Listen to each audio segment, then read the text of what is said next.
Nkulamusizaako nnyo mu linnya lya Mukama waffe Yesu Kristo, omwana wa Katonda omulamu.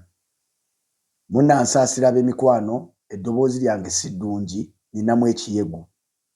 Naye kubanga neeyama okubaweereza, ate nga vidiyo zino mpulidde nga kikulu nnyo bwe muziwulirira ddala mu linnya lya Mukama waffe Yesu Kristo, omwana wa Katonda omulamu. Abasiraamu bangi mwesibye mu busiraamu Uganda. Naye bwe ntunuulira vidiyo zino ze mugenda okulaba, ndabira ddala nga mu Uganda temuli musiraamu n'omu. Abasinga obungi bwe muteekako obubbo ku mitwe mulowooza nti bwe busiraamu. Obusiraamu busukka waawo. Kati wuliriza vidiyo eyo. Muzeyi Magara. Mugambe nti Muzeyi Magara barakallahu fik, mu busiraamu bwe twakkiriza kikkirizibwa okuwasa muwala wa taatawo omuto. Alimbye oba ayogedde mazima okusiza ku busiraamu. Mu ssuula eya 33 gye bayita Surat al-Ahzab, essuula y'ebibonyobonyo, aya ya 50, Qur'ani egamba bw'eti: owange gwe nnabbi, mazima ffe twakukkiriza bakyala baabo be wawa omutwalo gwabwe amahari gaabwe, n'abo omukono gwo ogwa ddyo bwe gwafuna abazaano b'abawambe mu abo Allah be yakugabiranga eminyago, era okkirizibwa okuwasa bawala ba kitaawo omuto. Obusiraamu bukkiriza okuwasa bawala ba kitaawo omuto, ne bawala ba ssengaawo, ne bawala ba kojjaabo, ne bawala ba bannyoko abato abo abasenguka naawe. Kati obusiraamu bukkiriza okuwasa abantu bwe batyo. Kyewuunyisa nnyo bassebo ne bannyabo nti Musa bwe yajja yasanga abantu beewasa. Musa n'ateekawo etteeka mu kitabo ky'Abaleevi essuula y'e18 n'atubuulira abantu be tutateekeddwa kuwasa newankubadde okukwata ku nsonyi zaabwe, nga mwabo mwe muli abaana ba kitaawo, nga mwabo mwe muli abaana ba ssengaawo, nga mwabo mwe muli abaana ba bannyoko, nga toteekeddwa kukwata ku nsonyi zaabwe. Kati twewuunya Muhammad ate bw'ajja n'aga nti Katonda amutumye ye Katonda wa Musa, era ye Katonda wa Nuuwa, era ye Katonda wa Ibulayimu, Isaaka ne Yakobo. Ate najja n'ebintu ebimenyawo Musa bye yaleeta. Ekyo ne kikulaga nti obusiraamu busimbye ku Katonda mulala, si ye Katonda yatonda eggulu n'ensi. Ekyokubiri, bassebo ne bannyabo, gwali eyo nga obadde mu Kristo oyagala kwepikira kuyingira busiraamu, tunuulira ekintu ky'oyingiramu bwe kifaanana. Kati njagala oddemu owulirize vidiyo eno endala. Wuliriza. Tebasobola kulemerera Allah azza wa jalla. Eyo ye aya esooka. Kati aya yaddako negamba nti wa'iddu lahum mastata'tum min quwwa, mubeeteekereteekere abaliwa bali bayogeddeko waggulu abakafiiri.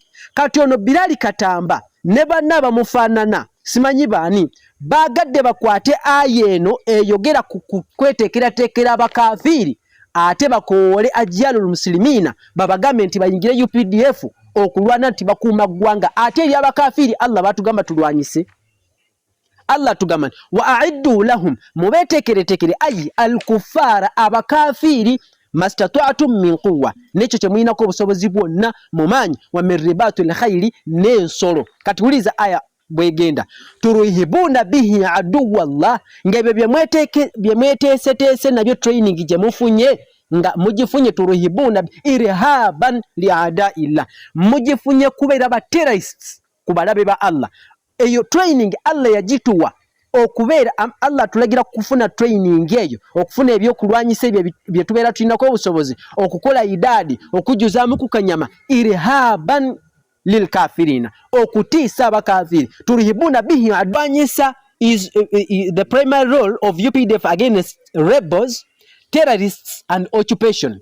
Omulimu omukulu gwa UPDF kulwanyisa abayeekera, abatujju n'abantu abalumbagana eggwanga okulikola ki, abakulu abajja nga si bannannyini ggwanga ne baliwamba. Kakati ekibuuzo kiri wano, terrorist yani?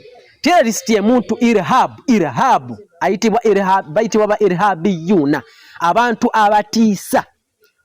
Allah baga nti turuhibuuna bihi aduwwa Allah, ategeeza nti bino bye tweteekateeka nabyo, training gye tweteekateeka nayo, irhaban lil kafirin, tulina kutiisatiisa baki, bakafiri, so si kugamba nti ate tufune training kulwanyisa ba terrorist. Terrorist ye musiraamu, ate oyagala ofune training ate mbolwanyisa omusiraamu, tola okukuba kujegewaza bavubuka basiraamu. So nga mali gyasomye eyo gyobadde olya nga nnyonnyola eri mu ssuula ya 9 bagiyita sura Tauba aya ya 10:11 egamba bweti mazima Allah yagula kubakkiriza abasiraamu emyoyo gyabwe ne maali yaabwe era mazima balina ejjana ennyumba ey'emirembe balwana mu kkubo lya Allah ne batta abantu nabo ne battibwa ekyo nga ndagaano ku ye gye yeekakasaako